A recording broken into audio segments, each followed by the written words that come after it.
Anna stood in the hallway, calmly buttoning her coat, as if she hadn't heard Valentina Petrovna's screams. 20 years of legal practice had taught her to keep her cool even in the most heated family disputes. An October rain drizzled outside, and drops trickled down the glass like tears. "Get out of my house!" her mother-in-law screamed, waving her arms. Her face was flushed with rage, her gray hair disheveled. She resembled an enraged fury. "You parasite, you think that because you paid the money, you're now the boss here? I won't let you in the door again." Quote. "Mom, but she paid our loan and mortgage," her husband, Sergei, muttered in confusion.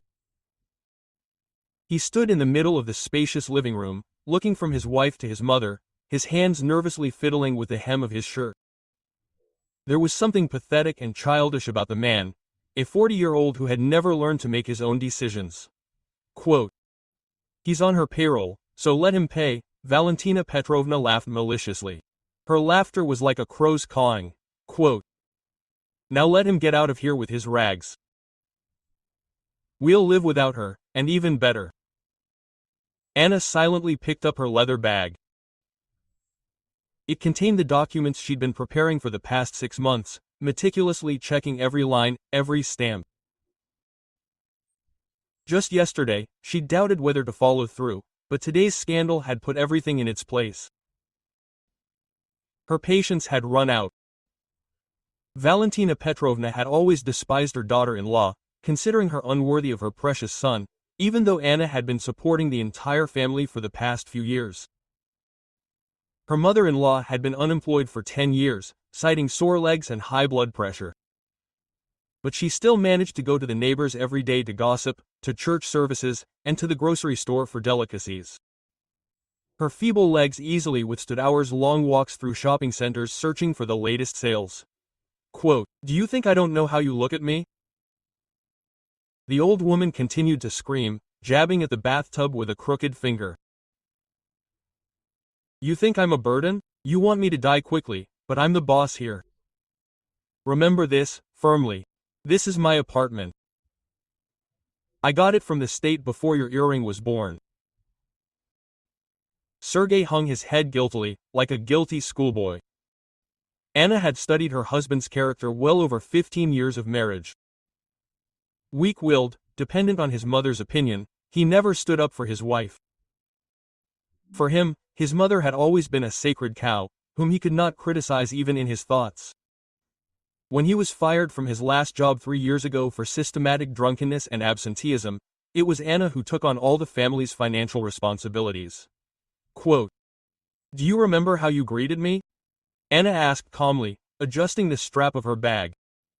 "When Seryoza first brought me home, you said, 'Why did you choose such an ugly woman? If only she could cook.' And then she added, 'Watch out, if anything happens, throw her out on the street right away.'" Valentina Petrovna snorted contemptuously.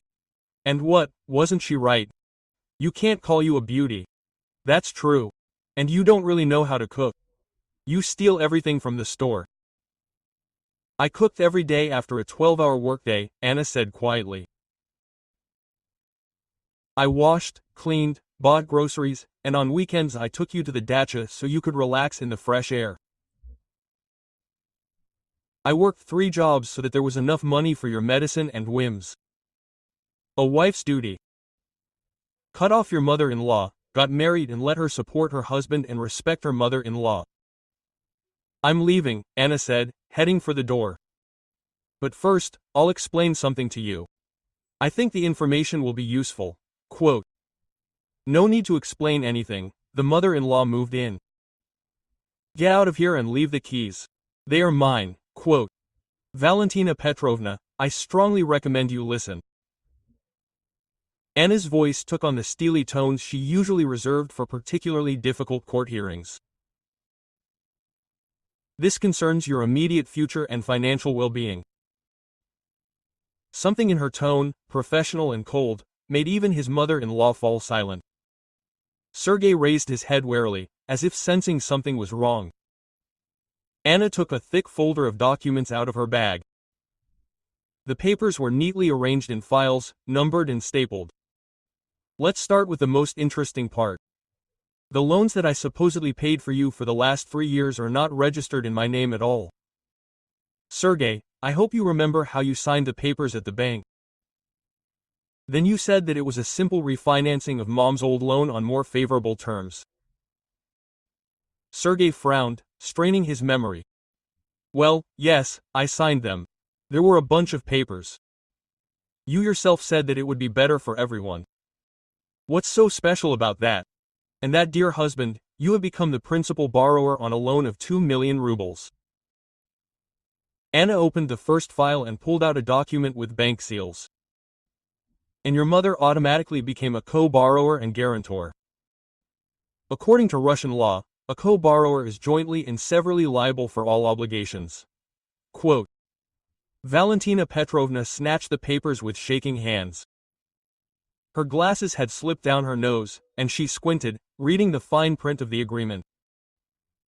Her face gradually turned white as she processed the meaning of what she had read. This can't be, she whispered, her voice trembling. I didn't sign anything like that. I would have remembered. We did sign, Anna replied calmly, pulling out the next document. Here's your signature and your index fingerprint for identification. Remember that day when I said we needed to renew our utility plans for a more favorable rate? You really wanted to save money and signed everything without reading it. In fact, you agreed to be a guarantor for your son's loan agreement. Quote. Sergey clutched his head with both hands. Anna, what have you done? Why? We're a family. Family? Quote. Anna smiled bitterly. A strange family, where the wife is a servant and a cash cow, and the husband is an infantile alcoholic under his mother's skirt. I simply protected my legitimate interests, using the same methods you used on me for years. But you paid. I myself saw you transfer the money, Sergey tried to object. I created the appearance of these payments, Anna explained calmly. Every month, I did transfer an amount equal to your loan payment, but not to the bank, but to my deposit account at another bank. Over 3 years, I saved enough to buy my own apartment and put a little extra aside for a rainy day. The silence in the room became oppressive. Valentina Petrovna slowly sank onto the sofa, still holding the bank documents in her trembling hands. Sergey stood with his mouth open, digesting what he'd just heard. But that's not all, Anna continued, leafing through the documents. There's one more piquant detail. Do you remember, Seryoza, how you forgot to tell me a little news 2 years ago? That you had a son with Svetlana from the next building? And how valiantly you hid this fact for 6 months, until she herself came and made a scene under our windows. Sergey turned whiter than a hospital wall. His Adam's apple twitched convulsively. Where are you from? I thought you forgot. Forgot. Anna laughed, but her laughter was devoid of any humor. My dear, I'm a lawyer. A lawyer with 20 years of experience. When a husband starts secretly withdrawing money from accounts, lying about business trips and coming home smelling of someone else's perfume, any wife would worry, and the wife's lawyer would start collecting evidence. She pulled out another weighty file, a writ of execution for the collection of alimony for the maintenance of a minor child. Svetlana Viktorovna filed a lawsuit to establish paternity and alimony collection. A genetic test confirmed that you are the biological father of little Artyom. The court ordered you to pay 25,000 rubles per month for child support. But I pay this alimony, Sergey exclaimed desperately. You transfer the money yourself every month. I paid, Anna corrected coldly. From my own funds. Officially, you have accumulated alimony arrears in the amount of 450,000 rubles. The bailiffs have already initiated enforcement proceedings and begun the procedure for forced debt collection. Valentina Petrovna jumped up from the sofa as if she had been stung. What does my apartment have to do with it? It's mine. I got it back in Soviet times. He pays the alimony, not me. Anna shook her head sadly. It was yours, Valentina Petrovna. Until the moment you signed the loan agreement as a co-borrower. According to current Russian legislation, the property of guarantors can be, it's been applied to pay off the principal borrower's debt. And since your son hasn't had an official income for 2 years and is registered with a drug treatment center, you wouldn't dare. The old woman shrieked, her voice breaking into a falsetto. I won't allow it. I'll go to the police. Go to the prosecutor's office, Anna shrugged indifferently. But it won't do any good. Everything is drawn up strictly according to the law. She placed the last document, bearing the official seal of the district court, on the coffee table. A court decision on the collection of alimony arrears. The apartment has been seized by bailiffs and will be put up for auction in a month. The starting price is 1,500,000 rubles. By the way, guess who was the first to submit a bid to participate in the auction? Sergei and his mother looked at her wide-eyed, as if they had seen a ghost. Quote, everything is absolutely legal, Anna added, zipping up her bag. I represented the interests of the mother in court, who maliciously failed to pay child support. The court, naturally, sided with the injured party and the child. And the fact that at the auction, I was the only buyer. Well, the real estate market is an unpredictable thing. Not everyone is ready to buy an apartment with such a complicated history. So, you set it all up, Sergei croaked, sinking onto the sofa next to his mother. I planned it all specifically, prepared for years. You are a monster.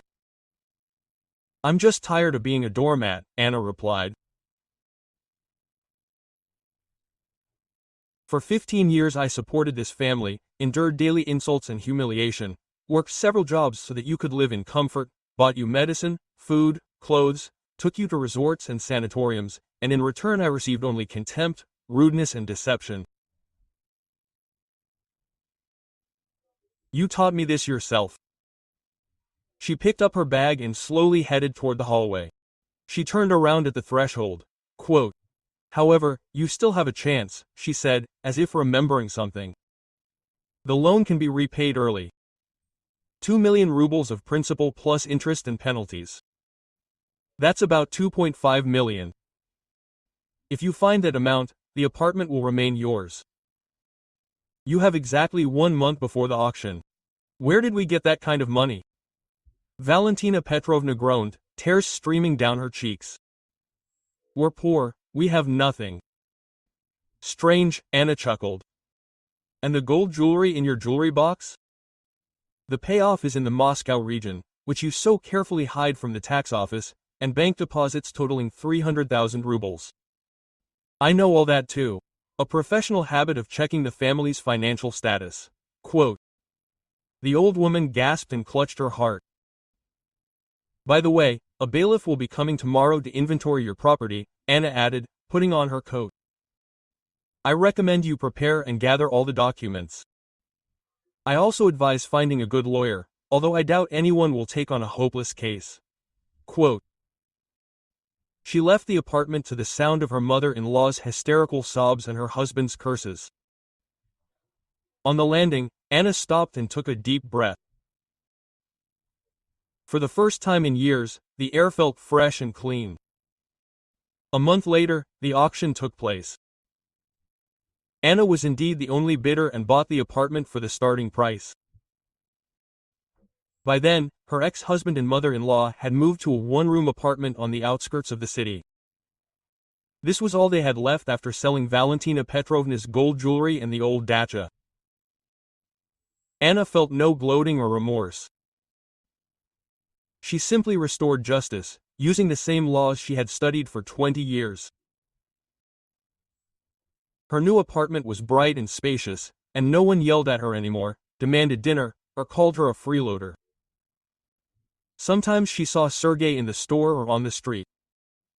He had aged greatly, looked haggard, and wore shabby clothes. His mother died 6 months after they moved in, her heart giving out. Anna even attended the funeral, but stood to the side, not approaching the coffin.